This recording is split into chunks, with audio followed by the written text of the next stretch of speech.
দেশ বিদেশের ব্যবসা বাণিজ্য আর অর্থনীতির সব খবর নিয়ে আমন্ত্রণ ওয়ালটন স্মার্ট ফ্রিজ বিজনেস রিপোর্টে।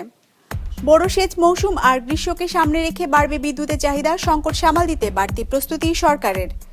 ট্রাম্পের নতুন 15% শুল্ক বাণিজ্যের জন্য ইতিবাচক বলছেন ব্যবসায়ীরা।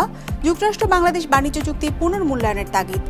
বিমানবন্দরের তৃতীয় টার্মিনাল দ্রুত চালু করতে চায় সরকার, প্রয়োজনীয় উদ্যোগ নেওয়ার নির্দেশ প্রধানমন্ত্রী তারেক রহমানের। এমন সব খবর নিয়েই আমাদের আজকের আয়োজন।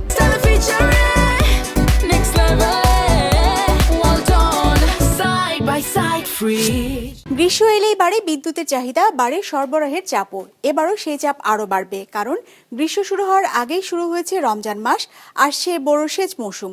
ফলে আবাসিক ব্যবহার থেকে শুরু করে শিল্প উৎপাদন ও কৃষি সব খাতেই একযোগে বাড়ছে বিদ্যুতের চাহিদা। এমন বাস্তবতায় আসন্ন গ্রীষ্মে বিদ্যুৎ ব্যবস্থাপনায় কতটা প্রস্তুত সরকার, সে চিত্রই তুলে ধরছেন রঞ্জিবুল মিজান।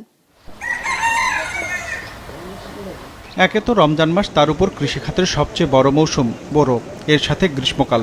এই 3 মৌসুমের চাহিদা এবার এসে মিলেছে একই সময়ে। বিদ্যুৎ বিভাগের হিসেবে চলতি বছরে গ্রীষ্মকালীন বিদ্যুতের সর্বোচ্চ চাহিদা দাঁড়াতে পারে প্রায় 18,500 মেগাওয়াটে। রমজান মাসে বাড়তি আবাসিক ব্যবহার আর এই সময়ের বড় সেচ মৌসুম শুরু হওয়ায় সরবরাহের সামান্য ঘাটতিও তৈরি করতে পারে বড় ধরনের চাপ।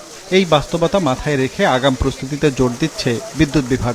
এই পরিমাণ বিদ্যুৎ উৎপাদনের ক্ষেত্রে আমাদের যে সমস্ত গ্যাস নির্ভর বিদ্যুৎ কেন্দ্র আছে, সেটার জন্য যে পরিমাণ গ্যাসের আমার প্রয়োজন হবে এবং আমাদের তরল জ্বালানি ভিত্তিক যে সমস্ত বিদ্যুৎ কেন্দ্রগুলো আছে সেগুলোর জন্য আমাদের যে পরিমাণ ফার্নেস অয়েল বা তরল জ্বালানি প্রয়োজন হবে, এটার একটি এস্টিমেটেড ফিগার আমরা অলরেডি জ্বালানি বিভাগে পাঠিয়ে দিয়েছি।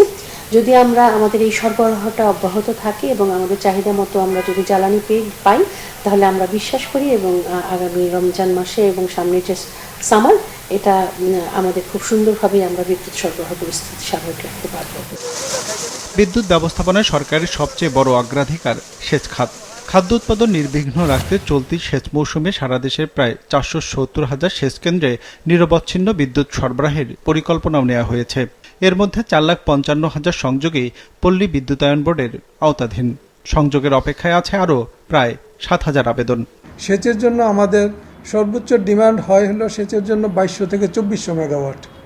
তো সুতরাং আমার ওই দিন নেটওয়ার্কের মধ্যে আমরা একদম স্বাচ্ছন্দ্যে আমরা এটা মোকাবেলা করতে পারি। কোনো প্রবলেম, আমার নেটওয়ার্কগত কোনো সমস্যা আমার নেই। আমরা জেনারেশনটা যদি ঠিক থাকে, তাহলে আশা করি আমাদের এই সেচ, রমজান এবং আসন্ন নির্বাচন আমরা ভালোভাবে মোকাবেলা করতে পারব। তবে বিদ্যুৎ সরবরাহে কোনো ঘাটতি দেখা দিলে তার সরাসরি প্রভাব পড়বে কৃষি উৎপাদনে। সে কারণে বিকল্প প্রস্তুতির কথা বলছে বিশ্লেষকরা। লোডশেডিংটা যাতে কৃষি প্রধান এলাকাতে কম হয়, সেদিকে আমাদেরকে নজর রাখতে হবে এবং এই যে কাজটা কৃষি মন্ত্রণালয়কে মনিটর করতে হবে যে তাদের যে জোনগুলো আছে, বড় জোনগুলো, সেখানে সাপ্লাইটা ঠিক আছে কিনা বিদ্যুৎ এবং ডিজেলের। কারণ কোনো অবস্থাতেই এই বড় প্রোডাকশন নিয়ে কোনো আপোষ করার কোনো সুযোগ নেই। বিদ্যুৎ বিভাগের হিসেবে চলতি মৌসুমে সেচে বিদ্যুতের মোট চাহিদা হতে পারে প্রায় 2200 থেকে 2400 মেগাওয়াট। এর মধ্যে পল্লী বিদ্যুতায়ন বোর্ড এককভাবে 2035, পিডিবি 171, নেসকো 144 এবং ওজো পাডিগো 50 মেগাওয়াট বিতরণ করবে। রঞ্জিবুল মিজান, বিজনেস রিপোর্ট, মাছরাঙা টেলিভিশন। পাল্টা শুল্ক বাতিল হবার পর মার্কিন প্রেসিডেন্ট ডোনাল্ড ট্রাম্পের নতুন করে 15% শুল্ক আরোপ দেশের বাণিজ্যের জন্য ইতিবাচক বলছেন ব্যবসায়ীরা। তাদের মতে প্রতিযোগী দেশগুলোর ক্ষেত্রে একই হারে শুল্ক আরোপ করায় রপ্তানির দৌড়ে এগিয়ে থাকবে বাংলাদেশ। এ অবস্থায় যুক্তরাষ্ট্র বাংলাদেশ বাণিজ্য চুক্তি পুনর্মূল্যায়নের পরামর্শ অর্থনীতিবিদদের। একরামুল ইসলাম খানের রিপোর্ট। যুক্তরাষ্ট্রের সুপ্রিম কোর্ট প্রেসিডেন্ট ডোনাল্ড ট্রাম্পের পাল্টা শুল্ক বাতিলের রায় দেয় শনিবার। এরপর ট্রাম্প নতুন করে প্রথমে 10, পরে আরও 5% যোগ করে মোট 15% শুল্ক আরোপের ঘোষণা দেন। এরপর বৈশ্বিক বাণিজ্যে কি পরিবর্তন আসবে তা নিয়ে জল্পনা কল্পনা শুরু হয়। তথ্য বলছে যুক্তরাষ্ট্রে বাংলাদেশ প্রায় $8 বিলিয়ন তৈরি পোশাক পণ্য রপ্তানি করে, যা প্রতিযোগী দেশ ভারত, কম্বোডিয়া, ইন্দোনেশিয়ার চেয়ে বেশি। সব দেশের জন্য সমান 15% মার্কিন শুল্ক বাংলাদেশের পোশাক শিল্পের জন্য ইতিবাচক হবে বলছেন ব্যবসায়ীরা। বিশেষ করে স্বল্প মাঝারি আকারের ক্রয়াদেশ বাড়বে আশা তাদের। হঠাৎ করে পরিবর্তন, যেটা ট্রাম্পের যখন ইচ্ছা হলো করে ফেললো, এটা হয়তো হবে না। এই জন্য মনে করি যে ব্যবসার জন্য এটা একটা ভালো সাইড আমি মনে করি। বেশিরভাগ ক্ষেত্রে আমরা কিন্তু অ্যাডভান্টেজ পাবো। কেন? আমরা কিন্তু সেকেন্ড লার্জেস্ট এক্সপোর্টার, তো আমরা অলরেডি অবস্থান ধরে আছি। তো এই সুযোগ যদি আমাদের আগের মতো হয়, তাহলে আমাদের ওই আগের মতো অবস্থাতে আমরা আবার ফিরে যাব এবং আমি মনে করি যে আমরা খুব ভালো অবস্থানে আছি। আমরা আমাদের ব্যবসার যেইভাবে যে জায়গায় আমাদের অবস্থান আছে, আমাদের যে প্রিপারেশন, আমাদের যে ব্যাকওয়ার্ড লিঙ্কেজ, আমাদের যে ব্যবসায়িক যে ম্যাচুরিটি, আমাদের যে প্রতিটা ফ্যাক্টরির ব্যবসায়িক ম্যাচুরিটি, বড় বড় অর্ডার করার সক্ষমতা, যেটা ইন্ডিয়া পারে না। আমরা আরও বেটার করার সুযোগ পাচ্ছি আমরা এখানে, কারণ আমরা সেখানে যদি আরও আমরা ফাইন টিউনিং করতে পারি, আমরা অন্যদের থেকে এখানে আরও কম্পিটিটিভ হতে পারবো। তো এখন সেটা আসলে সব সরকারকে করতে হবে। এর আগে ট্রাম্পের পাল্টা শুল্ক কমাতে গত 9 ফেব্রুয়ারি যুক্তরাষ্ট্রের সঙ্গে বাণিজ্য চুক্তি করে বাংলাদেশ, যেখানে বিপুল পরিমাণ মার্কিন পণ্য ক্রয়ের বিনিময়ে 19% শুল্ক নির্ধারিত হয়। এখন সাধারণ 15% শুল্ক থাকায় এই চুক্তি পুনঃমূল্যায়নের পরামর্শ অর্থনীতিবিদদের। এই শুল্ক আরোপ করার ফলে শেষমেশ দেন দরবার করে বাংলাদেশ 19% নিয়ে এসছে। এই 19% মধ্যে এখন যদি আরো কম দিতে হয়, সেক্ষেত্রে বাংলাদেশের সুবিধা অসুবিধার বিষয়টি বিবেচনায় আসতে পারে। 15% শুল্কের 150 দিনের উইন্ডোকে কাজে লাগিয়ে শ্রমমান, পরিবেশ ও বাণিজ্যে স্বচ্ছতা জোরদারের পরামর্শ দিয়েছেন বিশেষজ্ঞরা। একরামুল ইসলাম খান, বিজনেস রিপোর্ট, মাছরাঙ্গা টেলিভিশন। হযরত শাহজালাল আন্তর্জাতিক বিমানবন্দরের তৃতীয় টার্মিনাল দ্রুত চালুর নির্দেশ দিয়েছেন প্রধানমন্ত্রী তারেক রহমান। রোববার সচিবালয়ে মন্ত্রিপরিষদ সম্মেলন কক্ষে অনুষ্ঠিত এক বৈঠকে এই নির্দেশ দেন প্রধানমন্ত্রী। পরে বেসামরিক বিমান পরিবহন ও পর্যটন মন্ত্রী আফরোজা খানম সাংবাদিকদের একথা জানান। মন্ত্রী বলেন, কবে নাগাদ থার্ড টার্মিনালটি চালু হবে তা এখনই বলা যাচ্ছে না, তবে আলোচনা পর্যালোচনার মাধ্যমে দ্রুততম সময়ে এটি চালু করতে চায় সরকার। 2017 সালে বিমানবন্দরের থার্ড টার্মিনাল নির্মাণ প্রকল্প হাতে নেয় আওয়ামী লীগ সরকার। 2019 সালে শুরু হয় নির্মাণ কাজ। 2024 সালেই টার্মিনালটি পুরোপুরি চালুর কথা থাকলেও তা সম্ভব হয়নি। ইতোমধ্যে প্রকল্পটির প্রায় 99% কাজ শেষ হয়েছে।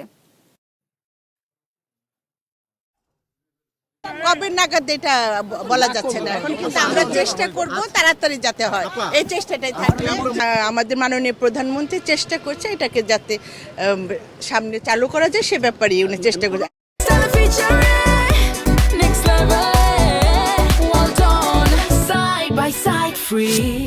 সরবরাহ কম থাকার অজুহাতে জেলা পর্যায়ের বাজারগুলোতে এখনও ঊর্ধ্বমুখী নিত্য প্রয়োজনীয় পণ্যের দাম। চট্টগ্রামে পাইকারি বাজারে ছোলার দাম কমলেও খুচরা বাজারে এর প্রভাব পড়েনি। আলুর দাম অপরিবর্তিত থাকলেও রমজানের চাহিদা থাকায় শসা, টমেটো, লেবুর দাম এখনো বাড়তি। এদিকে বাজারে সয়াবিন তেলের সরবরাহ কম বলে জানিয়েছেন বিক্রেতারা। যশোরে রোববার প্রতি কেজি পেঁয়াজ বিক্রি হয়েছে 60 টাকায়, যা শনিবার ছিল 50 টাকা। শসা, বেগুন ও রসুনের দামও বাড়তি। এজন্য খুচরা ব্যবসায়ীরা আড়তদারদের দুষছেন, আর আড়তদাররা বলছেন সরবরাহ কম। সিরাজগঞ্জ ও নোয়াখালীতে বেড়েই চলছে সব ধরনের মাছ সহ অন্যান্য পণ্যের দাম। ব্রাহ্মণবাড়িয়ার বাজারগুলোতে সপ্তাহের ব্যবধানে বেড়েছে পেঁয়াজ, আদা, রসুনের দর। দামের ঊর্ধ্বগতি কমাতে বাজার মনিটরিং এর দাবি সাধারণ মানুষের। সোয়াবিন তেল এখন সংকট দেখা দিছে, ডিউ বন্ধ। সোয়াবিন এখন 195 টাকা লিটার, ঠিকই আছে, কিন্তু সাপ্লাই নেই। এদিকে রমজান মাসে বাজার স্থিতিশীল ও অসাধু ব্যবসায়ীদের দৌরাত্ম্য নিয়ন্ত্রণে দেশের বিভিন্ন এলাকায় জেলা প্রশাসন ও ভোক্তা অধিকার সংরক্ষণ অধিদপ্তরের উদ্যোগে চলছে বাজার মনিটরিং কর্মসূচি। নোয়াখালীর সুবর্ণচর উপজেলার হারিস চৌধুরী বাজারে অভিযান চালিয়েছে উপজেলা প্রশাসন। এ সময় মূল্য তালিকা প্রদর্শন না করা, অতিরিক্ত মূল্যে পণ্য বিক্রয়, ক্রয় বিক্রয় রসিদ না থাকা সহ নানা অভিযোগে 8টি প্রতিষ্ঠানকে 20,000 টাকা জরিমানা করা হয়। চুয়াডাঙ্গা সদর উপজেলার দৌলতদিয়া এলাকায় অস্বাস্থ্যকর পরিবেশে খাবার উৎপাদন ও মেয়াদোত্তীর্ণ পণ্য ব্যবহারের অপরাধে মৌসুমী ফুড প্রোডাক্টস নামে একটি বেকারি প্রতিষ্ঠানকে 1 লাখ টাকা জরিমানা করেছে ভোক্তা অধিকার সংরক্ষণ অধিদপ্তর। অভিযানে নিরাপদ খাদ্য অধিদপ্তরের কর্মকর্তারাও উপস্থিত ছিলেন। সফলভাবে জিরা চাষ হয়েছে চট্টগ্রামের সীতাকুণ্ডে। এরই মধ্যে জিরার গাছে ফুল এসেছে। সংশ্লিষ্টরা বলছেন কিছুদিনের মধ্যেই আসবে ফলন। রবিউল টিপুর ক্যামেরায় নাজমুল সাদেকের report. Bangladesh trade and tariff কমিশনের সবশেষ হিসেবে দেশে বছরে জিরার চাহিদা 60,000 টন। বৈধ অবৈধ পথে এই চাহিদার অধিকাংশই আসে ভারত থেকে। দেশে জিরার উৎপাদন ছিল না এতদিন। এবার এই অর্থকরী ফসল চাষ হচ্ছে চট্টগ্রামের সীতাকুণ্ডে। প্রথমবারের মতো জিরা চাষের উদ্যোগ নিয়েছেন 2 কৃষক। আমাদের যেহেতু ফুল চলে আসছে, আমাদের ফলও কিন্তু এখানে দেখা যাচ্ছে, তো আমরা আশা করছি উপযুক্ত সময়ের মধ্যে আমরা এটা হারভেস্ট করতে পারবো, আর ইনশাল্লাহ আমরা এটাতে সফল হব। জিরাতে ফুল আসলো কিনা, পোকামাকড়ের কি অবস্থা, রোগবালাইয়ের কি অবস্থা, এগুলি এসে আমরা প্রত্যেকদিন এগুলি মনিটরিং করে যাই। যেহেতু এটা ফুল আসছে, ফুলের নিচে দিকেই জিরাটা আসে, তো আর কিছুদিন আমরা মনিটরিংয়ে রেখে এটা যখন পাকা অবস্থা শুরু হবে তখন আমরা এটা হারভেস্ট করব। জিরা চাষে বীজ বপন থেকে ফসল সংগ্রহ পর্যন্ত প্রায় 90 থেকে 120 দিন সময় লাগে। এই মশলা চাষে আগ্রহী কৃষকদের সব ধরনের সহায়তা দেওয়া হচ্ছে বলছে কৃষি বিভাগ। দেশের আবহাওয়ার সাথে জিরাকে খাপ খাইয়ে নেওয়ার জন্য গবেষণা কার্যক্রম চলমান ছিল। মশলার উন্নত জাত ও প্রযুক্তি সম্প্রসারণ প্রকল্পের সহযোগিতায় আমরা প্রথমবারের মতো এই চাষটি কৃষক পর্যায়ে আমরা হাতে তুলে দিয়েছি এবং আশা করছি এই চাষটি সম্প্রসারিত হবে। বিশ্বে সবচেয়ে বেশি জিরা উৎপাদিত হয় ভারত, তুরস্ক, সিরিয়া, ইরান ও আফগানিস্তানে। দেশে জিরার আবাদ বাড়াতে পারলে প্রচুর পরিমাণ বৈদেশিক মুদ্রা সাশ্রয় সম্ভব হবে। নাজমুল সাদেকি, বিজনেস রিপোর্ট, মাছরাঙ্গা টেলিভিশন।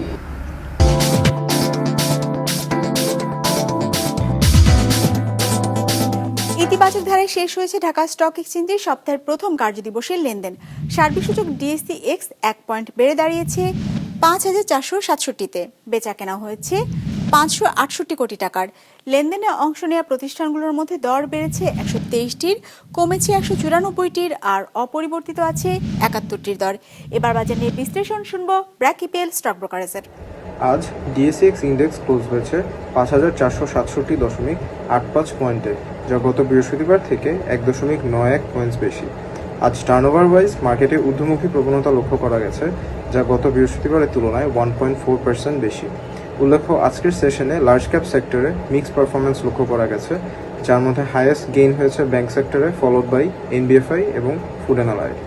আজকের টার্নওভার ওয়াইজ টপ সেক্টরগুলো ছিল যথাক্রমে bank, followed by pharmaceutical and food and allied.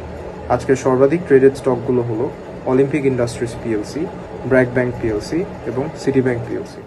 যুক্তরাষ্ট্রে আমদানি করা প্রায় সব পণ্যের উপর শুল্ক 10% থেকে বাড়িয়ে 15% করার ঘোষণা দিয়েছেন প্রেসিডেন্ট ডোনাল্ড ট্রাম্প। শনিবার দেশটির সুপ্রিম কোর্ট ট্রাম্পের আরোপ করা পাল্টা শুল্ককে অবৈধ ঘোষণা করে। এরপর অন্য একটি আইনে আবারও 10% শুল্ক আরোপ করেন ট্রাম্প। পরে তা আরও 5% বাড়ানোর সিদ্ধান্ত নেন তিনি। বিস্তারিত ডেস্ক রিপোর্টে। গত বছর দ্বিতীয় মেয়াদে প্রেসিডেন্ট হিসেবে দায়িত্ব নেয়ার পর একে একে বিশ্বের প্রায় সব বাণিজ্যিক অংশীদারের ওপর উচ্চ হারে পাল্টা শুল্ক আরোপ করেন মার্কিন প্রেসিডেন্ট ডোনাল্ড ট্রাম্প। কিন্তু শুক্রবার বাংলাদেশ সহ বিভিন্ন দেশের ওপর ট্রাম্পের আরোপ করা এই শুল্ককে অবৈধ ঘোষণা করেন দেশটির সর্বোচ্চ আদালত। যুক্তরাষ্ট্রের সুপ্রিম কোর্টের রায়ে পাল্টা শুল্ক বাতিল হয়ে যাওয়ায় অসন্তোষ জানান ট্রাম্প। কয়েক ঘণ্টা পরই যুক্তরাষ্ট্রের ভিন্ন একটি বাণিজ্য আইনে সব দেশের আমদানিকৃত পণ্যে 10% শুল্ক আরোপের ঘোষণা দেন তিনি। তবে 24 ঘণ্টার মধ্যেই নতুন শুল্ক হার আরও 5% বাড়িয়ে 15% করার ঘোষণা দেন ট্রাম্প। শনিবার নিজের সামাজিক যোগাযোগ মাধ্যম ট্রুথ সোশ্যালে দেয়া এক পোস্টে ট্রাম্প জানান, একটি অব্যবহৃত বাণিজ্য আইনের অধীনে সর্বোচ্চ যে পরিমাণ শুল্ক আরোপের সুযোগ রয়েছে তা সেই পর্যায় পর্যন্ত বাড়ানো হবে। ওই আইন অনুযায়ী কংগ্রেসের অনুমোদন নেয়ার আগে নতুন শুল্ক প্রায় 5 মাস পর্যন্ত বহাল রাখা যাবে। তবে রিপাবলিকান সংখ্যাগরিষ্ঠ কংগ্রেস এই শুল্কের মেয়াদ বাড়াবে কিনা তা নিয়ে সন্দিহান বিশেষজ্ঞরা। ট্রাম্পের আগের ঘোষণা অনুযায়ী 10% শুল্ক মঙ্গলবার থেকে কার্যকর হওয়ার কথা ছিল। তবে নতুন ঘোষিত 15% শুল্ক হার কবে থেকে কার্যকর হবে তা এখনো স্পষ্ট নয়। 1974 সালের বাণিজ্য আইনের সেকশন 122-এর অধীনে অস্থায়ীভাবে নতুন এই 15% শুল্ক হার নির্ধারণ করা হয়েছে। হোয়াইট হাউস জানিয়েছে, এই শুল্কের ক্ষেত্রে গুরুত্বপূর্ণ খনিজ উপাদান, ধাতু ও জ্বালানি পণ্য সহ কিছু পণ্যকে ছাড় দেয়া হয়েছে। তবে এটি যুক্তরাজ্য ও অস্ট্রেলিয়ার মতো দেশগুলোর জন্য নতুন প্রশ্নের জন্ম দিয়েছে, কারণ দেশগুলো এরই মধ্যে যুক্তরাষ্ট্রের সঙ্গে 10% শুল্ক চুক্তিতে সম্মত হয়েছিল। আমিনা লুসি, বিজনেস রিপোর্ট, মাছরাঙ্গা টেলিভিশন। দর্শক, আমাদের যে কোনো পর্ব নিজেদের সুবিধাজনক সময় দেখতে সাবস্ক্রাইব করুন বিজনেস রিপোর্টের অফিসিয়াল ইউটিউব চ্যানেল। ফেসবুক পেজে লাইক দিয়ে আপডেট থাকুন ব্যবসা বাণিজ্যের আলোচিত সব ঘটনা সম্পর্কে। আর আপনাদের মতামত জানান কমেন্টস অথবা ইনবক্সে। আজ এটুকুই, বিদায় নিচ্ছি, ভালো থাকবেন।